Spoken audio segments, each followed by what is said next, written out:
Nick, this is a pretty hefty report. It's only just been released. What have you been able to read into it in the last half hour or so?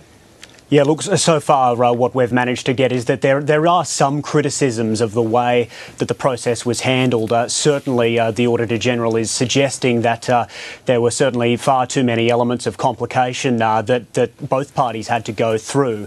It's basically saying that there was an initial call for tenders, but that didn't give enough detail about what sort of criteria would be applied. That criteria then had to be changed, and as a result, both parties faced huge cost blowouts, as well as an enormous amount of delay waiting for the tender process to come about.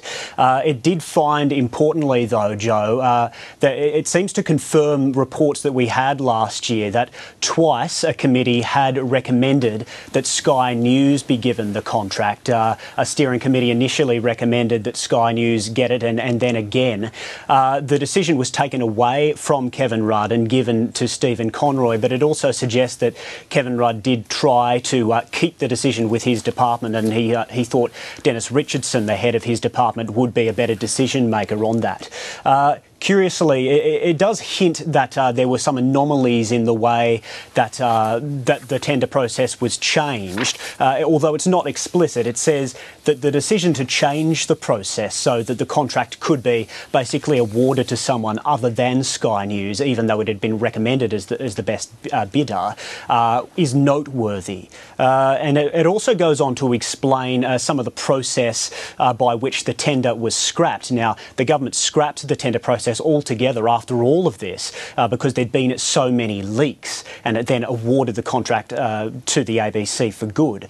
It says that Minister Conroy acted on the basis of legal advice. He had legal advice saying that the tender process should be scrapped because of these leaks, but it says that it is fairly clear the minister at the time wasn't convinced that Sky News was the best bidder. And it also goes on to make... there's not a lot in terms of concrete recommendations, Joe, but it does say that there are some lessons to be learned. Certainly, if a minister is to have explicit control in a tender, or whether it's a minister or cabinet, that be made clear at the time to avoid this sort of confusion. And of course, as well as maintaining confidential information and not circulating commercial in confidence or confidential information to parties unnecessarily, because it seems to have identified a few problems, certainly in the way that privacy was managed. And the Auditor-General seems to make a few particular criticisms of the government, saying that it casts the tender process has presented the Australian government in a poor light and cost the two tenderers. It goes into the fact that this has been an expensive process for Sky and both the ABC. It certainly has been an expensive process, and up until now, of course, no one knew exactly how much it had cost everyone.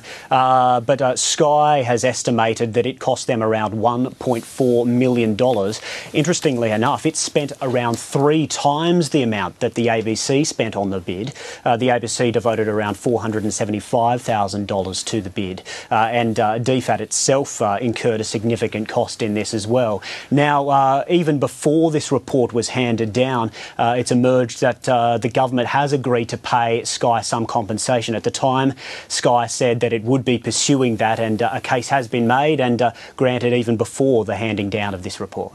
OK, and Nick Dole, no doubt we're going to hear a lot more about this report through the day. Thanks very much for that. Thanks, Joe.